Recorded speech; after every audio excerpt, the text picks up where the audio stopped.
First Lady. Is she here? Where am I looking?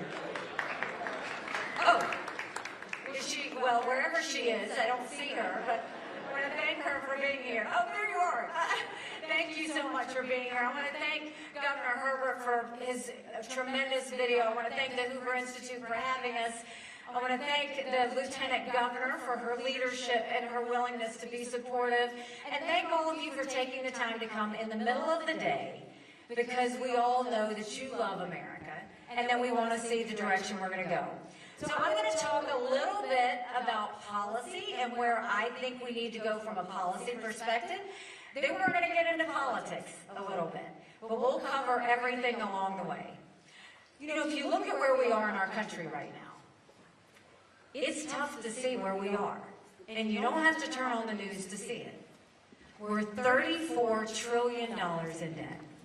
We're having to borrow money just to make our interest payments. China owns some of that debt. We are now paying more in interest than we are in our defense budget. You know who's paying attention to that? Russia, China, and Iran. And I would love to tell you that Joe Biden did that to us. And he sent us down this roller coaster of socialism that's dangerous. But I've always spoken in hard truths, and I'm going to do that with you today. Donald Trump and our Republicans did that to us too. You go back and look at that $2.2 trillion COVID stimulus bill that passed with no accountability. It expanded welfare to where we now have 80 million Americans on Medicaid, 42 million Americans on food stamps. That's a third of our country. And did Republicans try and make it right? No, they doubled down and opened up pet projects and earmarks for the first time in 10 years, pushing through 7,000 of them last year. In the 2024 appropriations budget, Republicans put in $7.4 billion worth of pet projects and earmarks. Democrats, bless you, Democrats put in $2.8 billion. So now you tell me who the big spenders are. All while 1 in 6 American families can't afford their utility bill. 60% of Americans are living paycheck to paycheck. 50% of American families can't afford diapers. We can't keep going on like that. So don't you think it's finally time we had an accountant in the White House?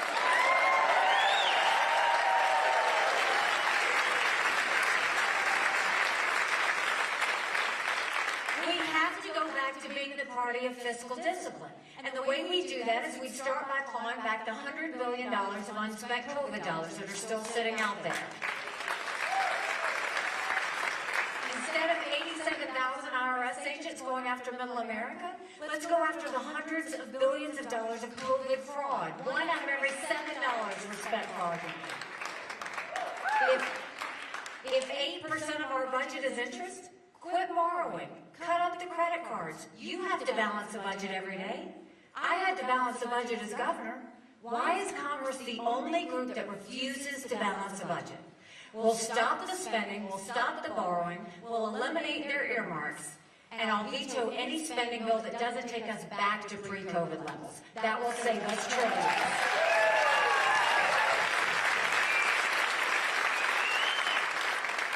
And then we'll take as many federal programs as we can and we'll send them down to the state level. That way we'll reduce the size of the federal government. That way we reduce the size of the federal government, but we empower people on the ground. Think education, think healthcare, think welfare, think mental health. You cut those strings and send those resources down.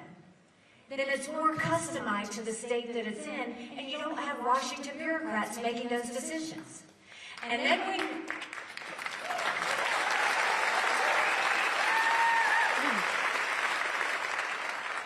we need to open up the middle class. Right now, the rich are getting richer, and the poor are getting poorer. So we want to cut taxes on the middle class and simplify the brackets. We want to eliminate the federal gas and diesel tax in this country.